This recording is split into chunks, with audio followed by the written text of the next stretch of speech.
All right, that's our intro music for today's episode of Get Real with ECAR. Hey, And today's guest is Mayor Fred from Ledyard. Welcome, Fred. hey, thank you. It's great to be here with everybody today and help my realtor family again. It's been a while. I'm still a realtor, but I haven't forgotten about any of you. That's for sure. I felt like I could call you like you are part of our family, even though you're kind of a VIP. And Stephanie Well, even said to me today, "Wow, you got a hold of Fred? He's hard to get a well, hold of these days." it was timely because you and I ran into each other at a Seisha meeting, and so that's how this all started, which was a good thing, very good thing, both Seisha and our chance meeting. So thank you for that. Thank you, and I appreciate that you're here with us today. So, Absolutely. the floor is wide open. I guess the first Okay. topic we could touch on is, of course, the obvious COVID, and what is the town of Ledyard doing? Yeah, so it's obviously it was a challenging situation, and it remains so. Back in March, the town hall experienced our first and only case in town hall on March 15th. We were able to get the employee out of the town hall and away from the public, and that ended up being our only case. That individual recovered well, which is very good news. And we've only had one other case in town employment since. So we've been doing well that way. We've been doing the usual things, which are we live on Purell. We mask up whenever we're around other people. You'll see me without a mask right now, and I'm sitting in my office by myself behind a closed door. So, but under normal situations, we are masked up. We are doing everything that we can to minimize the effect of COVID, and at the same time, we wanted to keep the town hall open.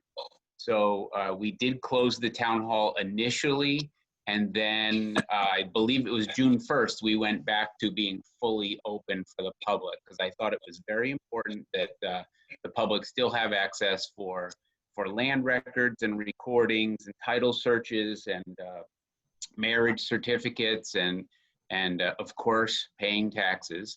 So we made sure that that happened, and so far we have, knock on wood, everything has gone very well. The residents have appreciated that. The realtors have appreciated the ability to come in and continue to do title searching and collect records from the assessor. We Is that all continue. by appointment, or is it just No, walk-in? It's just no. business as normal right now? It is business as normal with one exception, and that being the presidential election year to be mail-in ballot. The incredible amount of pressure that's placed on the town clerk's office this year, not unlike all the other towns, is tremendous.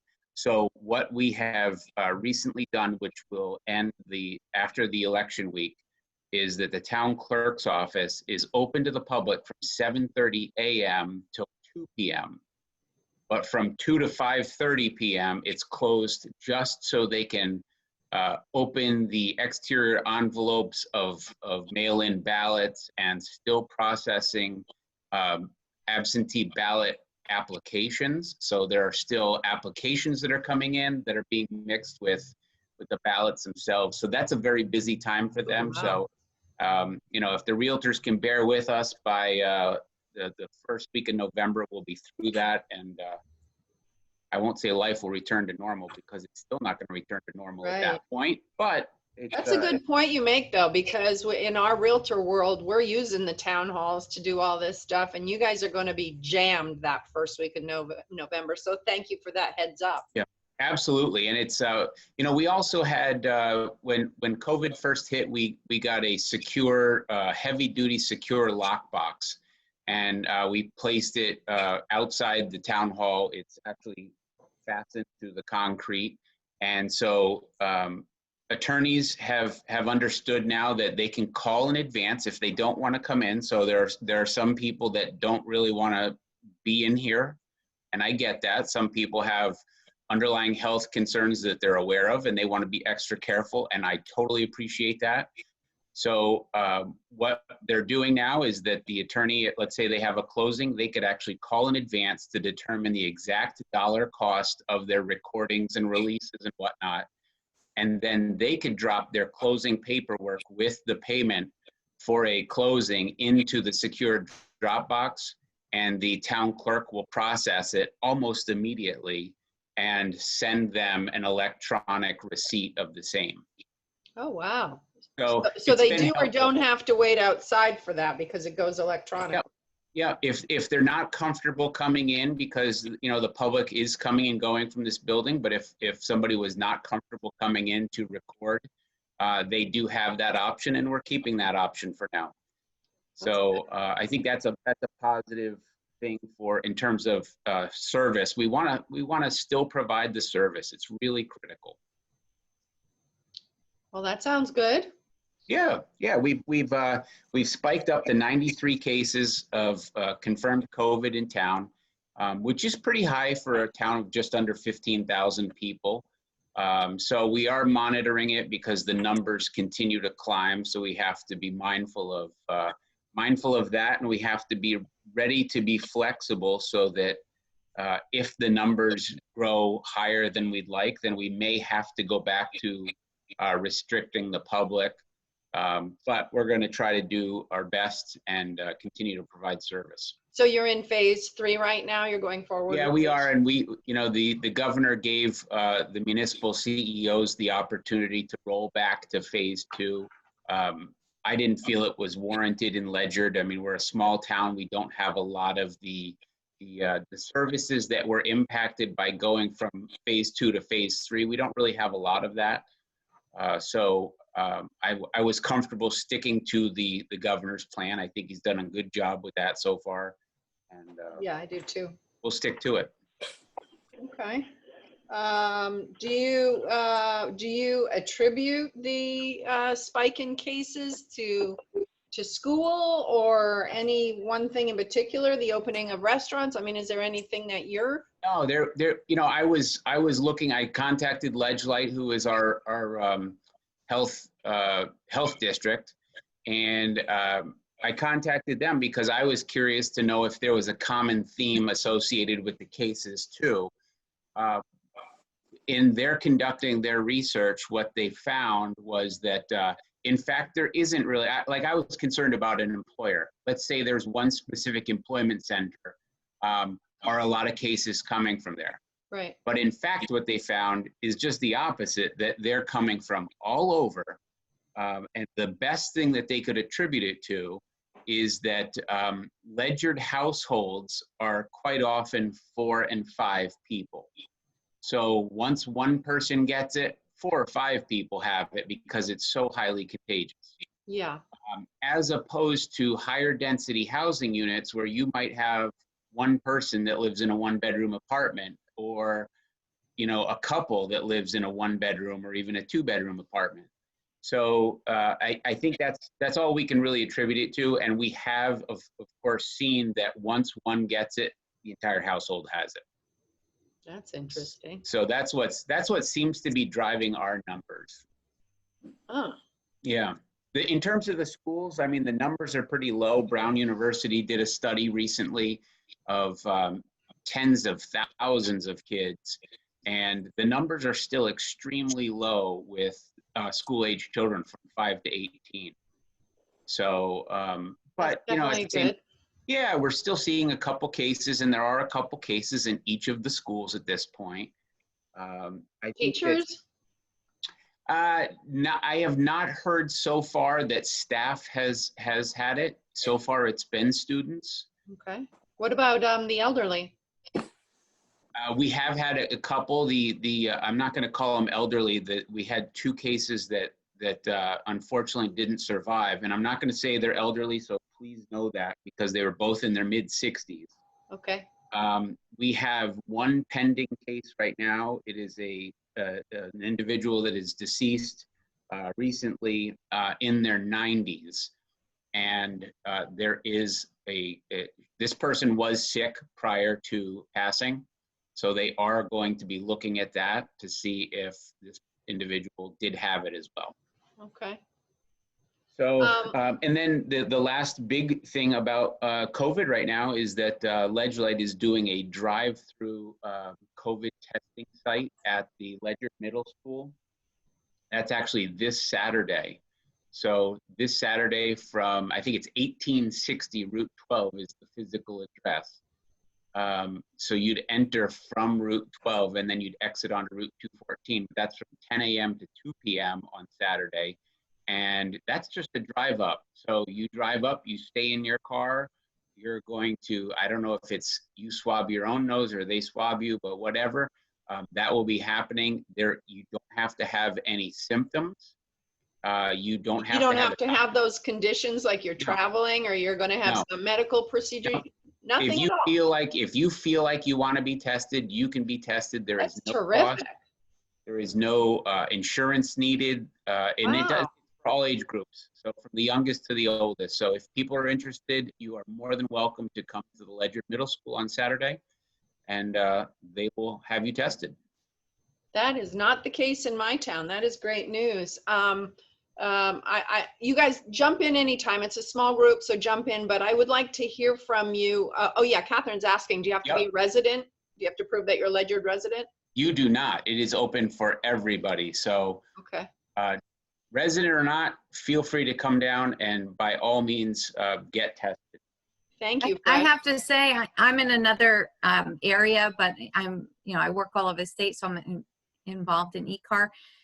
But there in Middletown, which I'm not a resident of Middletown, the same thing. You can drive there and just go up. They don't ask any questions, no insurance. So I think that is a great thing that you're doing. It really is, because I think people are hesitant to get tested when they start being asked all these questions, or I've been declined because no, I don't have any symptoms, but I wanted to be tested because, so I think that's wonderful that you're doing that. Yeah, I think it's an important step, and there are plenty of people out there that are completely asymptomatic so far. I think one of the important things for people to remember is that, unlike the flu, you know it when you've got the flu, and everybody knows it when you've got the flu. But in this case, you could be carrying this virus, not really be aware of it, but what we don't yet know is what is the long-term effect of this on your body. So the sooner that we can kind of get more science behind this thing and figure it out and test people that are asymptomatic and younger people and older people alike, the better. So yeah, I think it's a really great thing too. Let's shift a little bit, Fred, to the economic impact. You can go any which way you want, but I was kind of thinking about the landlord-tenant issue, the eviction moratorium, and commercial. What are you foreseeing once January 1 rolls around?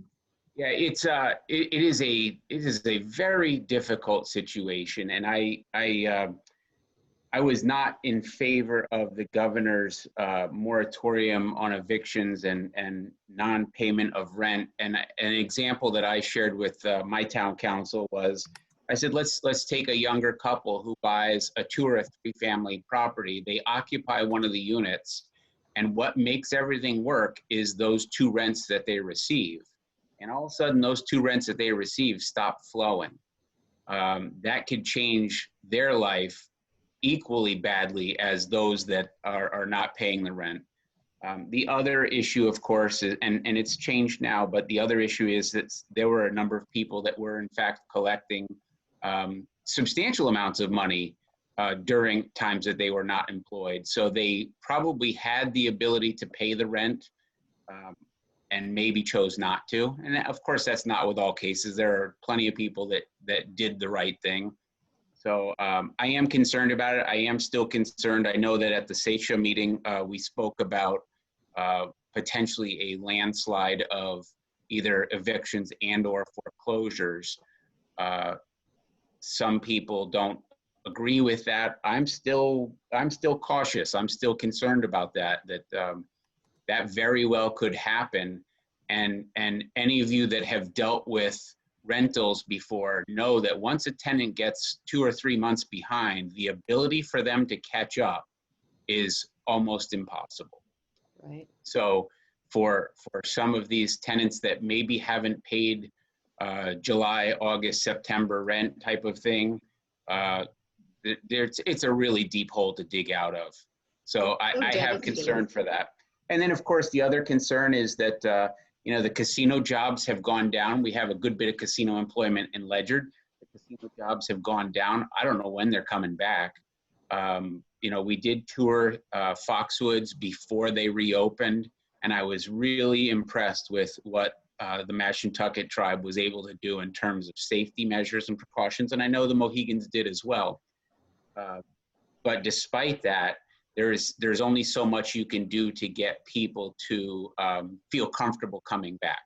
And we see that with restaurants now, right? So there's a lot of people that restaurants are open and maybe they have every other booth that is available for people. Doesn't matter. People aren't coming in. Right. And so that I think is also the case with the casinos, that the traffic in there is still very limited. And then, of course, you have with travel being down, now you've got Raytheon and Pratt & Whitney with some pretty substantial layoffs because, let's face it, the airlines aren't going to be buying jets when they're sitting on the ground right now not being used.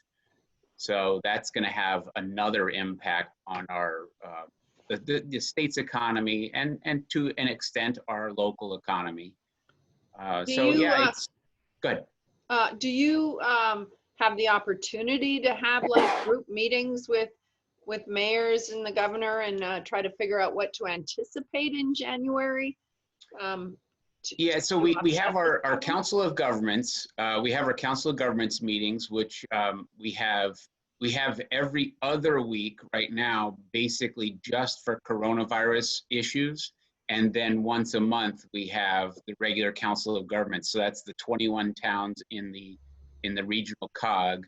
And we're getting together via Zoom right now, of course, and bouncing ideas off different people, talking about different things.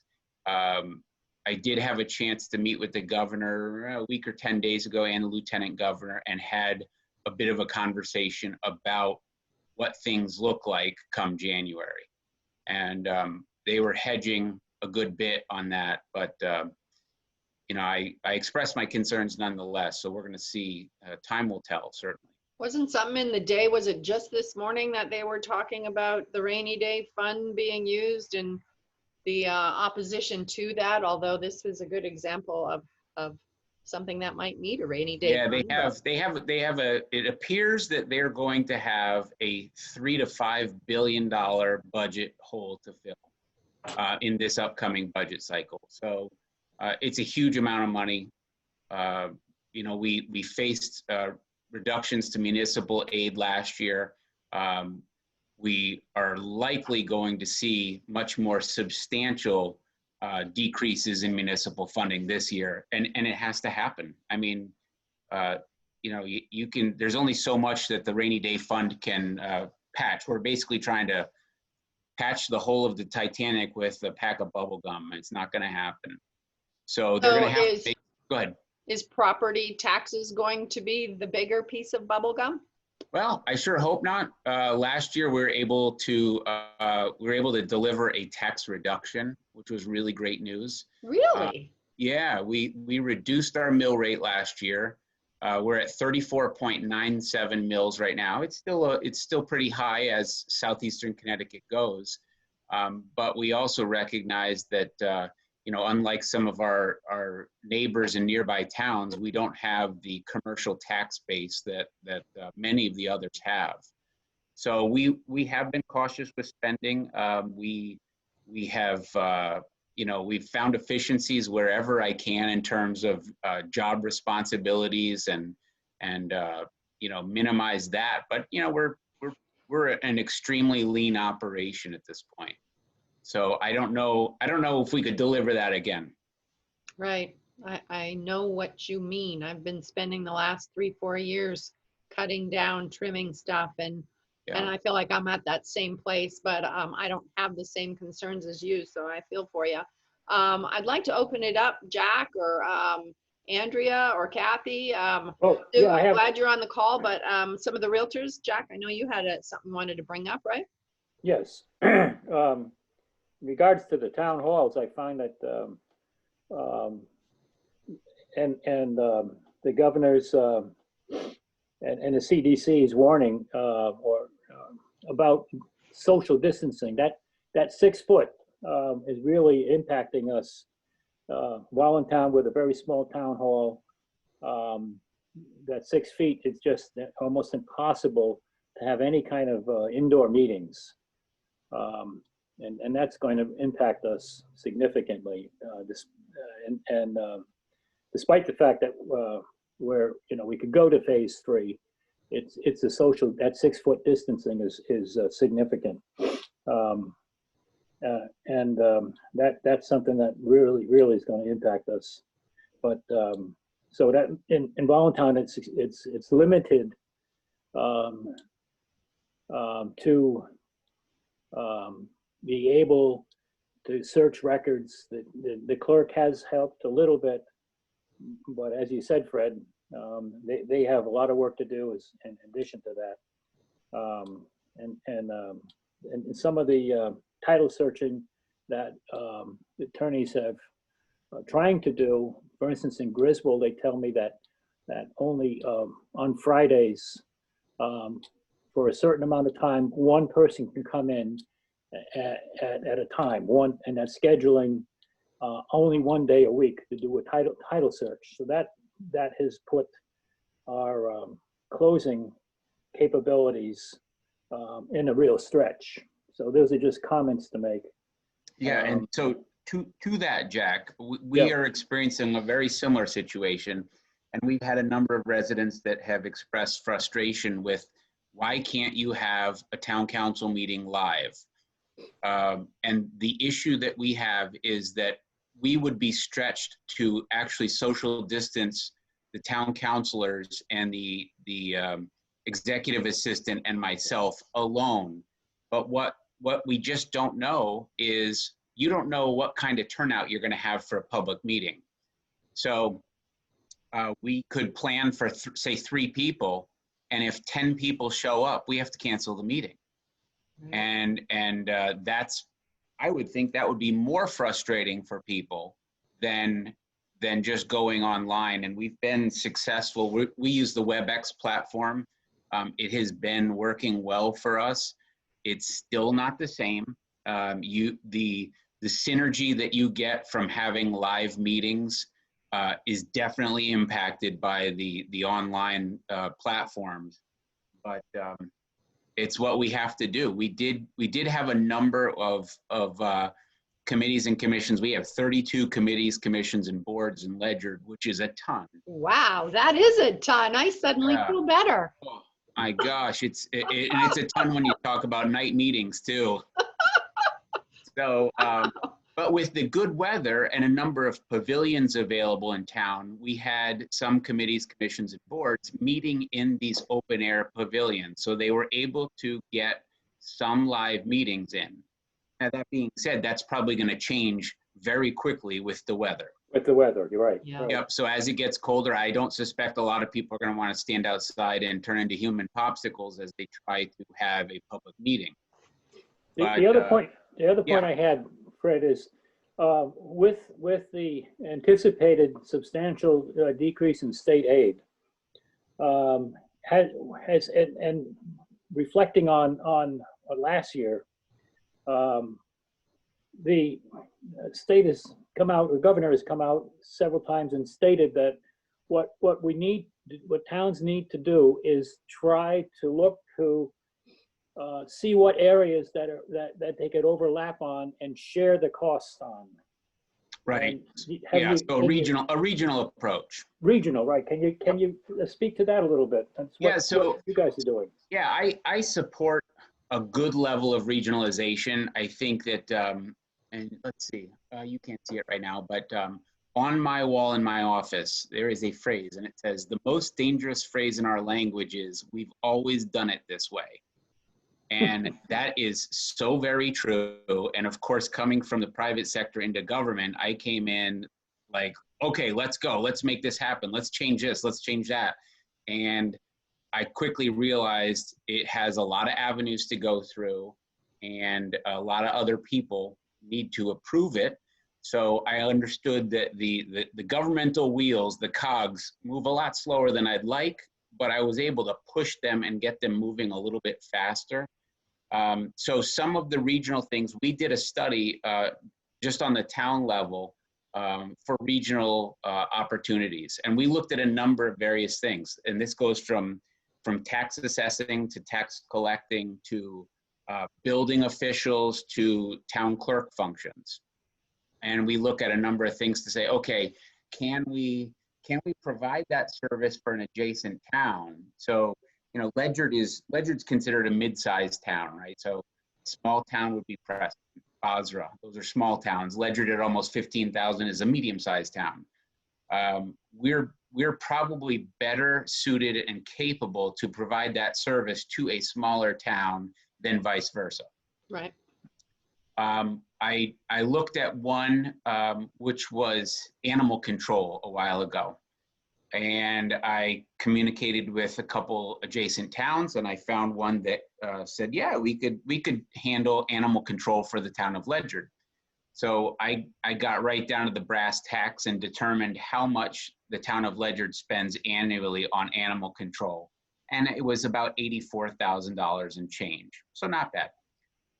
So I provided the information that was required of the adjacent town to see if they could make that happen. And after a couple of weeks, they came back to me and they said, great news, we can handle your animal control needs. The cost will be $180,000 a year. Yeah. Well, that doesn't work. You're right. I let that municipal CEO say, thank you, but no thank you. Maybe we can provide it for you. You know, we were already providing it at a very efficient level to our residents. So in that case, that offer doesn't work. But you know, the governor has said, yes, we need regionalization, but then there are other situations. As an example, the drought monitor coordinators, he's asked all 169 municipalities to put forward to the governor's office a designated official to monitor drought. Well, that to me seems like a good regional function, Yeah. at least on southeastern Connecticut level type of thing. Or the other one was they required all 169 towns to have a COVID recovery response coordinator.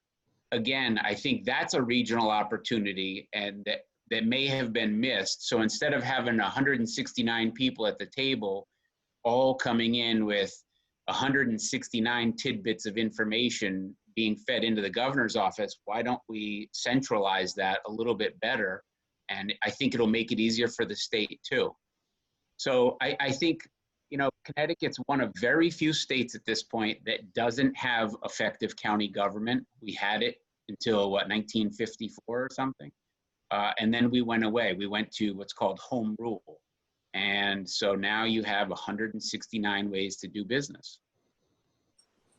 Fred, what about any help from the COG or CCM in regards to help with the regionalization thoughts or? Yeah, so the COG last year, the COG did a regional services study. It was a great study. It was a company from upstate New York that put it all together, did an amazing job, had a lot of different opportunities in there for regionalization. But what I suspect is happening is that report sits on a lot of people's bookshelves collecting dust. So some of those decisions are difficult, and some of those decisions, of course, involve jobs. They also involve union negotiations, and some of the municipal leaders don't want to open that can. But at some point, this is all coming around for me. Like I'm putting this together in my head that this might explain, because towns have so much individual control. It's easier for them to do the not in my backyard thing when it comes to making changes to allow for affordable housing and changes in zoning and things like that to overcome some of the housing problems. that we have. Remember back when Hartford was going under, I know the Hartford, Luke Bronin was going around to all the Farmington towns and asking them for regionalization, like it's a problem for everyone if Hartford fails. But I think that everybody gets their, you know, very protective of their town and less likely to work together. Would you agree? Yeah, I Great. think that is true, and in some cases it would involve even changes to leadership. So there could be towns, and we talked about this from a regional school perspective too. In Ledger, 70% of our $60 million budget is school-based, and that's not an unusual number. That's a 70-30 split is a pretty common within a couple points either way for most towns. So we looked at it and said, okay, can we host other adjacent communities' students and regionalize that? I mean, we all know that the schools are expensive to operate. The staffing is expensive. You know, we also understand that education is crucial.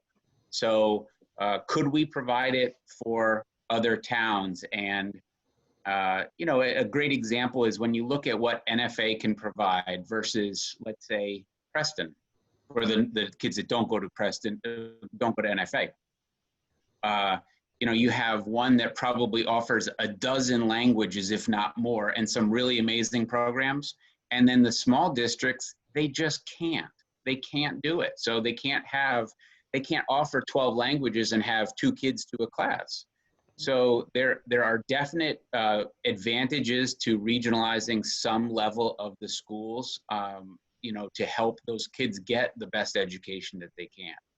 But yeah, I think what really needs to change is it's going to have to be, the state tried the carrot not too long ago with everybody trying to get people to just regionalize on their own. And I think that the next step is they're going to come with the stick. They tried the carrot approach, it didn't work, so the stick is next. And now they're going to start mandating that some level of regionalization occur so that they can absorb those reductions to municipal aid. Anything from CCM? No, I'm disappointed that CCM's not having their annual convention this year. We usually do that at Foxwoods. Annually. It's a great get together of all the municipal CEOs across the state and councilors, first select men and women. And so again, you know, going back to the synergy of getting to bounce ideas off people in person, it doesn't exist this year, and I understand. But CCM has been advocating hard for a good number of things, and they're preparing their agenda for the January session too, to make sure that you know, we're being heard, that the towns are being heard, and the legislators, you know, there's going to be a good number of new legislators in Hartford this year. They're going to come in and they're going to have to go from 0 to 100 really quick with a full legislative year and a biennial budget year too. We were just talking with Joe Courtney yesterday. We had our legislative meeting and meet the candidates session, and he was talking about the coronavirus and how they're working on another relief bill, and we were talking about the tenant landlord thing and how that ends right when winter is like going into full swing with this pandemic. So like it's going to be crunch time come January for the towns, for the economy, for the people, for the, you know, for housing. Yeah, and it couldn't be a worse time to have people getting ejected from homes if they're renters. I mean, nobody wants to be out in January or February. So there's no doubt it's going to create a challenge. We have a food pantry in the town of Ledyard, and it's seeing more activity than it has in recent years for sure. We do qualify people before they get to use it, and it's shocking to see the number of people. And this is a town whose, you know, median household income, I think, is only second to Colchester in Eastern Connecticut. So I think we're at $84,600 a year for median household income in Ledyard, which is pretty strong. Yeah. But despite that, we still have 1 in 5 households that struggle to keep their noses above the water line. Well, do you feel confident that we're going to get a relief bill? I kind of do. I kind of feel confident. Yeah, you know, it pains me to see the level of at least what they're showing on the public-facing side of their lives, which is what appears to be a very stubborn side. We won't accept less than X, and we're not offering more than Y. They probably do need to come to some happy medium. I know it's expensive. I mean, the last one I saw out there was $1.8 trillion. It's going to be very, very expensive, but I'd also like to think that pandemics are once in a lifetime. Yeah, let's So hope. hopefully we don't see another one beyond this one. Well, the only other thing that I wanted to ask about was there any more on the commercial side of things that you are seeing that you anticipate in the next several months? Yeah, so, well, I mean, Ledyard, you know, Ledyard doesn't have a ton of commercial by any means. I think what we are going to start seeing, and it of course started with Amazon, but it continues, is that the retailers are just getting hammered. Yeah. So the bricks and mortar retail is going to be really, really challenged. Self-storage seems to be growing dramatically right now, and that's probably another aspect of COVID, is that self-storage facilities are kind of running at peak volume right now, and they're looking to expand.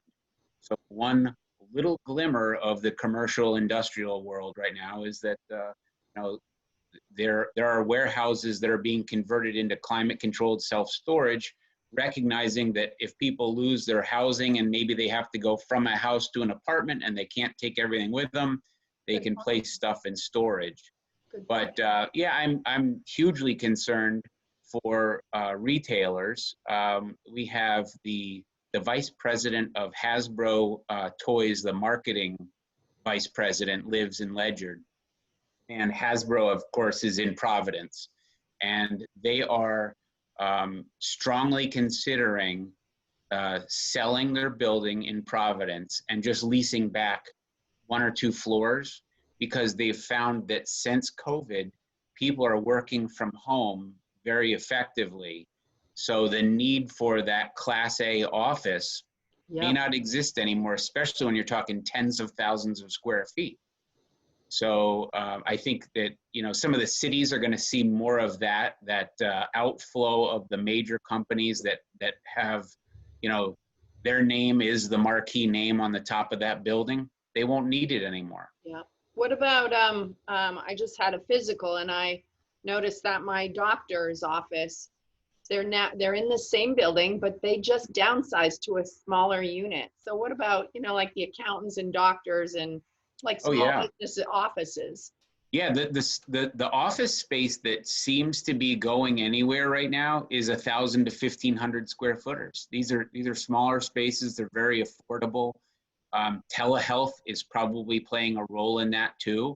Yeah. And there are a number of states that currently allow telehealth on a normal basis, not just because of COVID, not by executive order, but they understand that telehealth is, you know, it's times changing with technology. Yeah. And, you know, a lot of people would rather have 10 or 15 minutes of telehealth with their doctor than to have the doctor come in after you've sat on that cold vinyl bench covered in paper for 10, 15 minutes, and then you see them for a minute and they're gone. And next to other people who might have who knows what. Yeah, right, that too. Yeah, so is Ledyard, are there like shared office spaces popping up in Ledyard at all, like the Foundry 66 kind of thing? Well, we have a couple things. So one of the things when I came into office in May of 2017 was I was concerned about surplus government property that we had. And I have seen what happens to it in different towns, and it's usually never a good thing. So when a school sits empty for years, kids start smashing windows, they start spray painting, all sorts of things happen. So my first effort was to say, okay, we have 3 pieces of surplus property. At that time, we had one, which was a former school in Gales Ferry. We were operating it as essentially a business incubator. But the decision was made, which was, is that really the role of government, or should that be done by a private enterprise? So we sold the property. The buyer kept it as a business incubator, but the property went back on the tax rolls. And we shed the responsibility because I love our public works guys dearly, but I saw them there more often than I care to acknowledge. So there was always something to be done on the building. And it's nice to see that when there's something to be done on that building now, it's not one of our guys doing it. I hope some of our commercial realtors were involved in that. Of course, they actually, there was a commercial practitioner involved in all 3 of our sales. So that was good. And I was never afraid to pay a commission because we have tried. So let me back up for a second. So that one specific school, our Economic Development Commission had it for 5 years to sell. And this is a group that gets together once a month. And you know, transactions don't happen once a month, but that's what they did. And amazingly, after 5 years, they didn't get it done. So I listed it with a commercial broker, and we had that property sold, I think, in about 90 days. Wow. And immediately back on the tax roll. No tax abatements of any kind. The place looks amazing. We're out from under it. We don't have to plow. We don't have to maintain it. We then had a former police station. We built a new one in the center of town. So the former police station became surplus property. Same thing. We got it out there. It got sold. It's back on the tax rolls, and it is now a multi-tenant building in an industrial setting. And then the last one, and this one was a little more sensitive because it was right in the heart of town, which is the former Ledyard Center School. So what we were able to do with that one was we carved off 7.5 acres and made ourselves a town green. So we have a beautiful town green with a couple pavilions and facilities and a walking path and all sorts of stuff. And then we sold the school with 17 acres. And that school, there was a 2-year tax abatement that was requested by the developer. So there's 1 more year left on that. He has 9 tenants going into the building. The building looks the best it's probably ever looked, so it looks better than when we had it for sure. And he has the ability to build additional multifamily, higher density housing in the back, which I'm really looking forward to because we need housing. You know, when the school closed, one of the things that I had the biggest concern for in the closure of the school was, what does this do to the local grocery store? And what does this do to our local hardware store and restaurants? And it was pretty obvious what it did when the school did close. So we need to bring people back to the heart of town. And this developer is working hard. He's, like I said, the school looks better than it's looked since we've had it in 1948. But his next phase will include a good number of multifamily units. And I think I know that the commercial property owners and businesses nearby will certainly welcome that. Well, I really appreciate the shout out you just gave to our commercial realtors. And I think Ledyard is very lucky to have you with your commercial real estate background.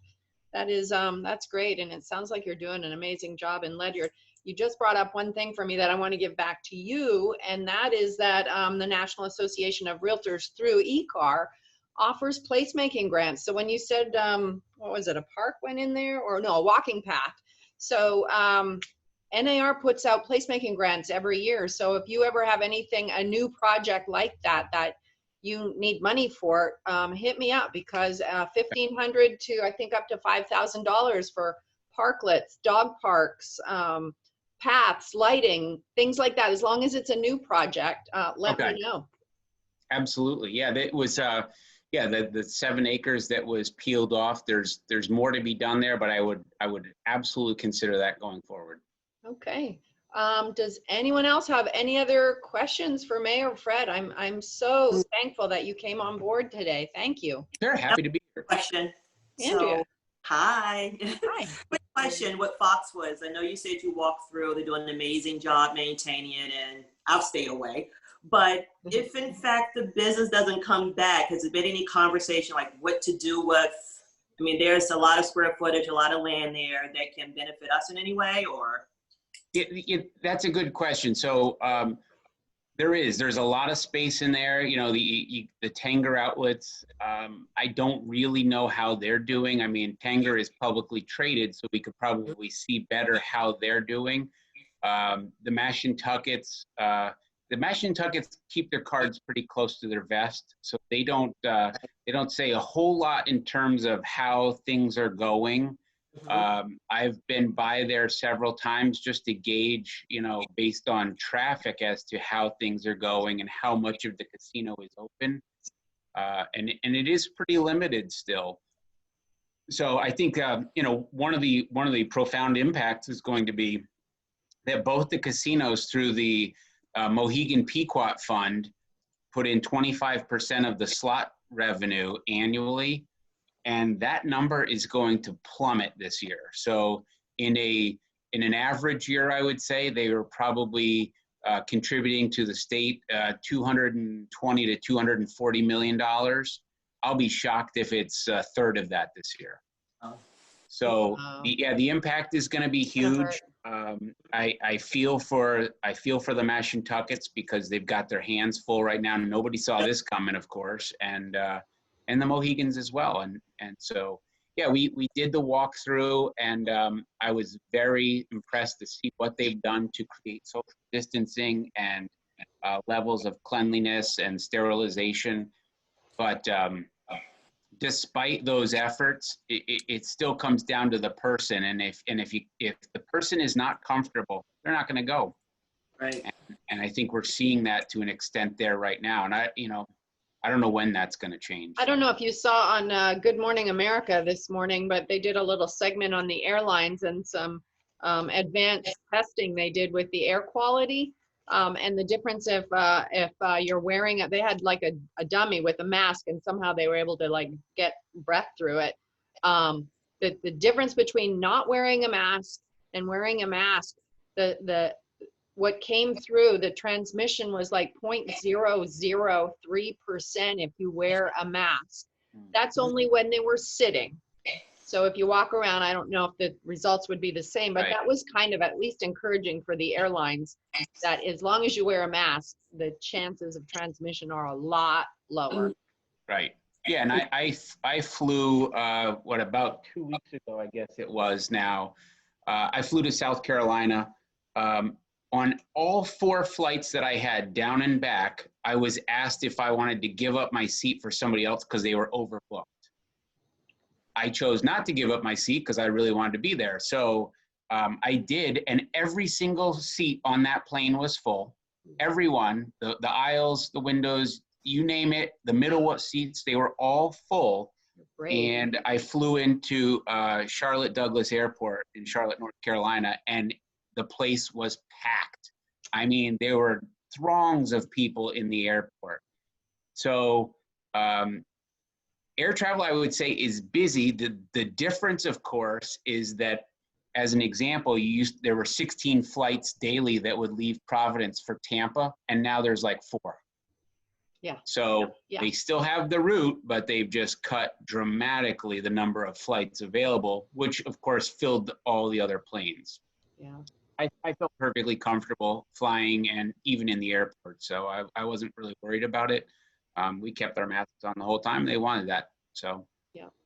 Yep. Well, I think we're going to wrap it up. I want to thank you again, Fred, and I hope you, I wish you luck going forward with all your business and the work that you do, and I hope you stay safe out there. Thank you very much. It's great to see everybody today.